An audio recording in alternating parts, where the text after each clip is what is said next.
এবার বিকেএসপির 4 শিক্ষার্থী পেলেন বিনামূল্যে চীনের ইউনান মিনজু বিশ্ববিদ্যালয়ে পড়ার সুযোগ।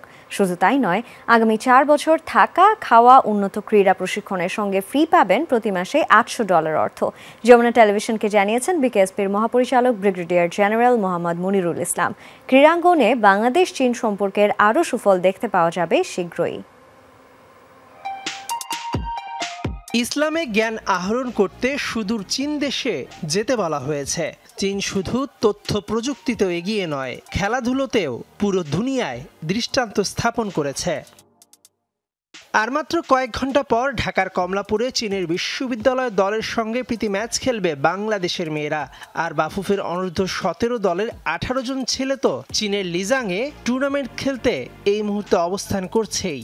নতুন খবর, বিকেএসপির 4 খেলোয়াড় 4 বছরের জন্য স্কলারশিপ নিয়ে আগামী 1 মাসের মধ্যে পড়তে যাচ্ছে দেশের স্বনামধন্য ইউনান মিনজু ইউনিভার্সিটিতে। এরা যাচ্ছে গিয়ে এই সেপ্টেম্বর মাস থেকেই তারা গিয়ে ইনিশিয়ালি যাবে, ফাউন্ডেশন ট্রেনিং করবে 6 মাসের মতো ল্যাঙ্গুয়েজের উপরে, তারপরে তাদের কোর্স শুরু হয়ে যাবে। হকির সামিউল সৌরভ, বক্সিংয়ের ইমরুল কায়েস, টেবিল টেনিসের রাজীব জাহান, বাস্কেটবলের তুরাত, পড়াশোনার পাশাপাশি উন্নত প্রশিক্ষণ বিনামূল্যে পাবেন এরা সবাই।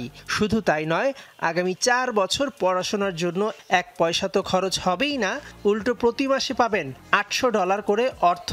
থাকার জন্য পাবেন বিনামূল্যে বাসস্থান।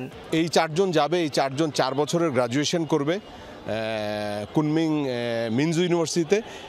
যাবতীয় সমস্ত খরচ ফ্রি, সাথে $800 করে প্রত্যেক মাসে। এরা ওই জায়গায় পড়াশোনা করবে, পড়াশোনার সাথে সাথে ওদের স্পোর্টস ইউনিভার্সিটিতে যে সুযোগ রয়েছে সেই স্পোর্টসে অংশগ্রহণ করবে। ওই জায়গায় যে কোচ রয়েছে তাদের আন্ডারে তারা ট্রেইনড হবে এবং 4 বছর পরে গ্রাজুয়েশন শেষ করতে পারলো, স্পোর্টসেরও তাদের উন্নতি হলো, ট্রেইনড হয়ে আসলো। এর শুরুটা হয়েছিল বাংলাদেশে খেলোয়াড় তৈরির আঁতুড়ঘর বিকেএসপি চীনের সঙ্গে সমঝোতা চুক্তি স্বাক্ষরের মধ্য দিয়ে। চলতি বছর এপ্রিলে চীন থেকে কর্মকর্তারা এসে বিকেএসপিতে তাইচি সেন্টারও উদ্বোধন করে যান। আগামীতে বিকেএসপির শিক্ষার্থীরা আধুনিক ক্রীড়া শিক্ষা ত্বরান্বিত করতে আরও অনেক সুবিধা পাবেন। চায়নাতে মোট 4টা বিভিন্ন স্পোর্টস ইউনিভার্সিটির সাথে এমওইউ সাইন হয়ে গেছে। উহান স্পোর্টস ইউনিভার্সিটি, তারপরে গিয়ে কুনমিংয়ে মিনজু ইউনিভার্সিটি, এরকম এবং বেইজিং স্পোর্টস ইউনিভার্সিটির সাথেও এমওইউ অলরেডি ফাইনাল হয়ে আছে, সিগনেচারের অপেক্ষায়।